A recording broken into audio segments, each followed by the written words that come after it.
ನಾರಾಯಣಂ ಸುರಗುರುಂ ಜಗದೇಕನಾಥಂ ಭಕ್ತಪ್ರಿಯಂ ಸಕಲಲೋಕನಮಸ್ಕೃತಂ ಚ ತ್ರೈಗುಣ್ಯವರ್ಜಿತಮಜಂ ವಿಭುಮಾದ್ಯಮೀಶಂ ವಂದೇ ಭವಗ್ನಮರಾಸುರಸಿದ್ಧವಂದ್ಯಂ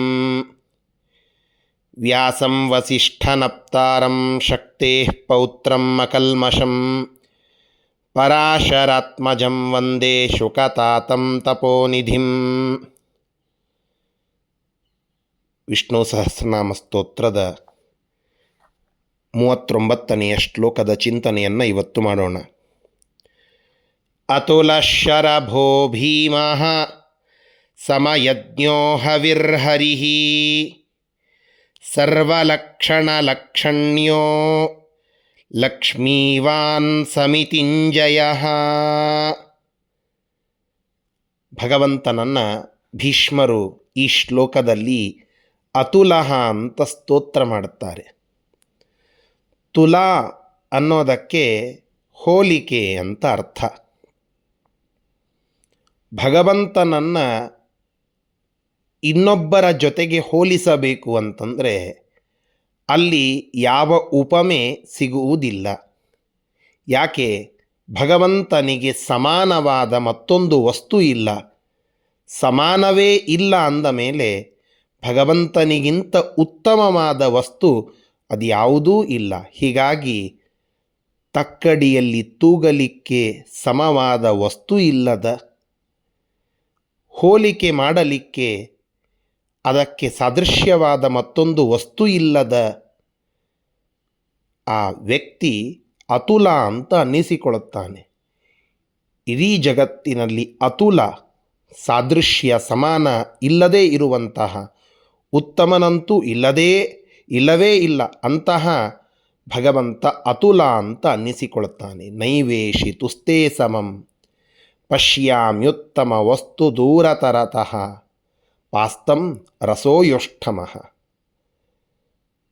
ಈಶಿತು ಆ ಭಗವಂತನ ಸ್ವಾಮಿತ್ವದೊಳಗೆ ಸಮಾನರು ಅಂತ ಇಲ್ಲವೇ ಇಲ್ಲ. ಇನ್ನು ಯಾರಾದರೂ ಒಬ್ಬರು ಇಲ್ಲ ಸಮಾನರಿಲ್ಲ ಉತ್ತಮರನ್ನು ನಾನು ನೋಡಿದ್ದೇನೆ ಅಂತ ಹೇಳಿದರೆ ದೂರತೋಪಾಸ್ತ ಅಂತ ಹೇಳುತ್ತದೆ ಶಾಸ್ತ್ರ. ಷಡ್ರಸಗಳು ಅಂತ ನಾವು ಕೇಳಿದ್ದೇವೆ, 6 ರಸಗಳು. 7ನೆಯ ರಸವನ್ನು ನಾನು ಎಲ್ಲೂ ನೋಡಿಲ್ಲ, ಆದರೆ 8ನೇ ರಸವನ್ನು ನೋಡಿದ್ದೇನೆ ಅಂತಂದರೆ ಒಪ್ಪಲಿಕ್ಕೆ ಸಾಧ್ಯನಾ? ಇಲ್ಲ. ಹಾಗೆ 8ನೇ ರಸ ಹೇಗೆ ದೂರತೋಪಾಸ್ತವು, ಹಾಗೆ ಭಗವಂತನಿಗೆ ಸಮಾನರೇ ಇಲ್ಲ ಅಂದ ಮೇಲೆ ಅವನಿಗಿಂತ ಉತ್ತಮ ಅಂತನ್ನೋದು ದೂರತೋಪಾಸ್ತ. ಹೀಗಾಗಿ ಅವನಿಗೆ ಸಾದೃಶ್ಯವಾದ ವಸ್ತು ಇಲ್ಲ, ವ್ಯಕ್ತಿ ಇಲ್ಲ. ಹೀಗಾಗಿ ಭಗವಂತ ಅತುಲಃ. ಶರಭಃ, ಶರ ಅನ್ನೋದಕ್ಕೆ ಪ್ರಲಯೋದಕ ಅಂತ. ಶರೇ ಪ್ರಲಯೋದಕೆ ಭಾತಿ ಇತಿ ಶರಭಃ. ಪ್ರಳಯದ ಸಂದರ್ಭದಲ್ಲಿ ಇಡೀ ಎಲ್ಲ ಕಡೆಗೆ ನೀರು ತುಂಬುತ್ತದೆ, ಹಳ್ಳ ಕೊಳ್ಳ ನೀರು. ಆ ಎಲ್ಲ ನೀರು ಏಕಪ್ರಕಾರವಾಗಿ ನೀರಾಗ್ತದೆ ಇಡೀ ಬ್ರಹ್ಮಾಂಡ. ಆಗ ಆ ಪ್ರಳಯದ ಉದಕದಲ್ಲಿ ಶೋಭಿಸುವ ಪರಮಾತ್ಮ ಶರಭಃ ಅಂತ ಅನ್ನಿಸಿಕೊಳ್ಳುತ್ತಾನೆ. ಶರೇ ಪ್ರಲಯೋದಕೆ ಭಾತಿ ಇತಿ. ಭಾತಿ ಅಂದರೆ ಕಂಗೊಳಿಸುವ, ಕಾಂತಿಯಿಂದ ಕೂಡಿದ ಭಗವಂತ ಶರಭಃ ಅಂತ ಅನ್ನಿಸಿಕೊಳ್ಳುತ್ತಾನೆ. ಭೀಮಃ,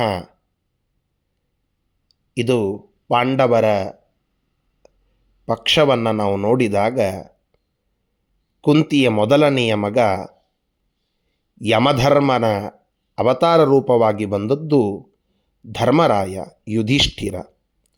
2ನೆಯ ಮಗನೇ ಭೀಮ ಅಂತ. ಆ ಭೀಮನ ಒಳಗಡೆ ಇದ್ದು ಜರಾಸಂಧಾದಿ ಸಂಹಾರ ಕಾರ್ಯಗಳನ್ನೆಲ್ಲ ಅವನಿಂದ ಮಾಡಿಸಿದ್ದು ಭಗವಂತ. ಆದ್ದರಿಂದ ಆ ಭೀಮ ಅನ್ನುವ ಹೆಸರು ಮುಖ್ಯವಾಗಿ ಹೇಳುವಂತಹದ್ದು ಭಗವಂತನಿಗೆ. ಇದು ಒಂದು. ಇನ್ನೊಂದು ಭೃತ ಮಾಹ ಏನ,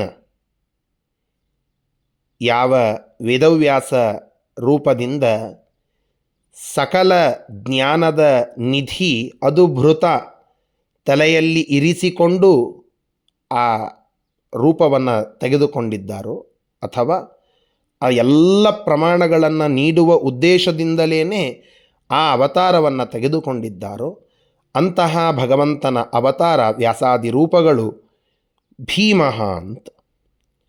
ಇಡೀ ಜಗತ್ತಿನ ಸಕಲ ಜ್ಞಾನ ನಿಧಿ ಆ ಭಗವಂತನ ತಲೆಯಲ್ಲಿಯೇ ತುಂಬಿದೆ. ಆ ಭಗವಂತನೇ ಆ ಎಲ್ಲ ಜ್ಞಾನಗಳ ಆಶ್ರಯ. ಹೀಗಾಗಿ ಭೃತ ಮಾಹ ಪ್ರಮಾಣಾನಿ ಏನ ವ್ಯಾಸಾದಿ ರೂಪೇಣ ಇತಿ ಭೀಮಃ ಅಂತ, ಸಕಲ ಜ್ಞಾನದ ನಿಧಿ ಅಂತ. ಇನ್ನೊಂದರ್ಥ ಭೀಮ ಅಂತನ್ನೋದಕ್ಕೆ ಭಯ ಇದನ್ನು ನೀಡುವವನು. ಭೀಮ, ಭೀಭತ್ಸ, ಈ ರೀತಿಯಾಗಿ ಭೀಮ ಭಯ, ಅದು ಅದಿಲ್ಲದೆ ಮಾಡುವವನು ಅಥವಾ ಅದಿಲ್ಲದಂತೆ ಮಾಡುವವನು. ಒಂದು ಕಡೆಗೆ ದುರ್ಜನರಿಗೆ ಭಯವನ್ನು ಕೊಡುವವನು, ಇನ್ನೊಂದು ಕಡೆಗೆ ಭಯವೇ ಇಲ್ಲದವನಾಗಿ ಅವನನ್ನು ಒಪ್ಪಿದವರಿಗೆ ಭಯವನ್ನು ದೂರ ಮಾಡುವವನು. ಈ ಎರಡೂ ಅರ್ಥಗಳು ಭೀಮ ಅನ್ನುವ ಶಬ್ದಕ್ಕೆ ಉಂಟು. ಭಿಯಂ ಭಕ್ತ ಭಯಂ, ಭಕ್ತರ ಭಯವನ್ನು, ಮಿನಾತಿ ಅಂದರೆ ಅದನ್ನು ನಾಶ ಮಾಡಿಸ್ತಾನೆ. ಹೀಗಾಗಿ ಭೀಮಃ, ಆ ಭಗವಂತನನ್ನು ಒಪ್ಪಿದವರಿಗೆ ಎಂದೂ ಭಯವಿಲ್ಲ. ಅಭಯನನ್ನಾಗಿ ಮಾಡುವಂತಹದ್ದು ಭಗವಂತನ ಅನುಗ್ರಹ. ಹೀಗಾಗಿ ಭೀಮಃ ಇದು ಭಗವಂತನಿಗೆ ಇರುವ ಹೆಸರು.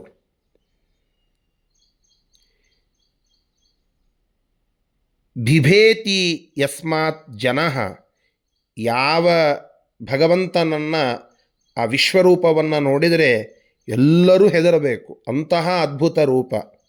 ಹೀಗಾಗಿ ಬಿಭೇತಿ ಅಂಜುತ್ತಾರೆ. ಭಿಯಂ ದಧಾನ ಹೃದಯೇಷು ಶತ್ರವಃ ಪರಾಜಿತಾಸು ಅಪನಿಲಯಂತಾಂ. ಮನ್ನಿಸೂಕ್ತ ಹೇಳುವಂತೆ ಭಯವನ್ನು ಶತ್ರುಗಳಿಗೆ ಕೊಡುತ್ತಾನೆ, ಸಜ್ಜನರಿಗೆ ಭಯವನ್ನು ಕಳಚಿ ಹಾಕ್ತಾನೆ, ತನ್ನ ಭಕ್ತರ ಭಯವನ್ನು ಕಳಚಿ ಹಾಕ್ತಾನೆ ಅನ್ನುವುದಕ್ಕಾಗಿ ಭೀಮಃ ಇದು ನರಸಿಂಹ ರೂಪದ ಸ್ಮರಣೆ.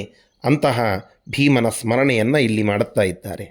ಸಮಯಜ್ಞ, ಪರಮಾತ್ಮ ಭಕ್ತರ ಅಭೀಷ್ಟವನ್ನು ಯಾವ ಸಮಯಕ್ಕೆ ಅವರ ಯೋಗ್ಯತಾನುಸಾರವಾಗಿ ಕೊಡಬೇಕು ಎನ್ನುವ ಸಮಯ, ಇದನ್ನು ಜ್ಞಾತಿ ತಿಳಿದುಕೊಂಡಿದ್ದಾನೆ, ಜಾನಾತಿ ಅರ್ಥ ಮಾಡಿಕೊಂಡಿದ್ದಾನೆ. ಭಗವಂತನಿಗೆ ಮಾತ್ರ ಯಾವಾಗ ಒಂದು ದೊಡ್ಡದಾದ ಫಲ ಅದು ಸಿಗಬೇಕು, ಯಾವಾಗ ಅದು ಸಿಗಬೇಕು ಅನ್ನುವ ಪ್ರಜ್ಞೆ ಅದು ಇರುವುದು. ಹೀಗಾಗಿ ಅವನ ಇಚ್ಛೆಗೆ ಯಾವಾಗ ಬರ್ತದೋ ಆವಾಗ ನಮಗೆ ಫಲವನ್ನು ಕೊಡುತ್ತಾನೆ. ಆ ಇಚ್ಛೆಯ ಸಮಯವನ್ನು ತಿಳಿದವನು, ಆದ್ದರಿಂದ ಸಮಯಜ್ಞ ಪರಮಾತ್ಮ. ಹವಿರ್ಹರಿಹಿ ಪರಮಾತ್ಮ ನಾವು ಕೊಡುವಂತಹ ಹವಿಸ್ಸುಗಳಿಂದ ನಮ್ಮ ದುಃಖಗಳನ್ನು, ನಮ್ಮ ಕಷ್ಟಗಳನ್ನೆಲ್ಲ ಹರಣ ಮಾಡುತ್ತಾನೆ. ಯಜ್ಞ ಯಾಗಾದಿಗಳನ್ನು ಮಾಡುತ್ತೇವೆ, ವೈಶ್ವದೇವಗಳನ್ನು ಮಾಡುತ್ತೇವೆ. ಅಲ್ಲಿ ನಾವು ಕೊಡುವಂತಹ ಹವಿಸ್ಸು ಅದರಿಂದ ನಮ್ಮ ಪಾಪವನ್ನೆಲ್ಲ ಹರಹ ಅದನ್ನು ನಾಶ ಮಾಡುತ್ತಾನೆ. ಆದ್ದರಿಂದ ಹವಿರ್ಹರಿಹಿ ಅನ್ನೋದು ಭಗವಂತನಿಗೆ ಹೆಸರು. ಸರ್ವಲಕ್ಷಣ ಲಕ್ಷಣ್ಯ, ಜಗತ್ತಿನೊಳಗ ಏನು ಒಳ್ಳೆ ಗುಣಗಳು ಲಕ್ಷಣಗಳು ಅಂತ ಇವೆಯೋ, ದೇಹಕ್ಕೆ ಇರುವ 32 ಲಕ್ಷಣಗಳು, 32 ಸಲ್ಲಕ್ಷಣಗಳು ಅಂತ ಇವೆಯೋ, ಆ ಎಲ್ಲ ಲಕ್ಷಣಗಳಿಗೆ ವಿಷಯನಾಗಬಲ್ಲ ಏಕೈಕ ವ್ಯಕ್ತಿ ಅದು ಪರಮಾತ್ಮ. ದೇಹದ, ಸ್ವಭಾವದ, ಇನ್ನಿತರೆ ಯಾವುದೇ ಸಲ್ಲಕ್ಷಣಗಳು ಅಂತ ಇವೆಯೋ ಆ ಎಲ್ಲ ಸಲ್ಲಕ್ಷಣಗಳ, ಎಲ್ಲ ಶ್ರೇಷ್ಠವಾದ ಗುಣಗಳ ಮುಖ್ಯ ವಿಷಯ ವಸ್ತು ಅದು ಪರಮಾತ್ಮ. ಆದ್ದರಿಂದ ಭಗವಂತನನ್ನು ಸರ್ವ ಲಕ್ಷಣಗಳಿಗೆ ಲಕ್ಷಣ್ಯನಾದ ಲಕ್ಷಿತುಂ ಯೋಗ್ಯ, ಆ ಲಕ್ಷಣಕ್ಕೆ ಯೋಗ್ಯನಾದವನು. ಆದ್ದರಿಂದ ಭಗವಂತನನ್ನ ಸರ್ವಲಕ್ಷಣ ಲಕ್ಷಣ್ಯ ಅಂತ ಕರೀತಾರೆ. ಲಕ್ಷ್ಮೀವಾನ್,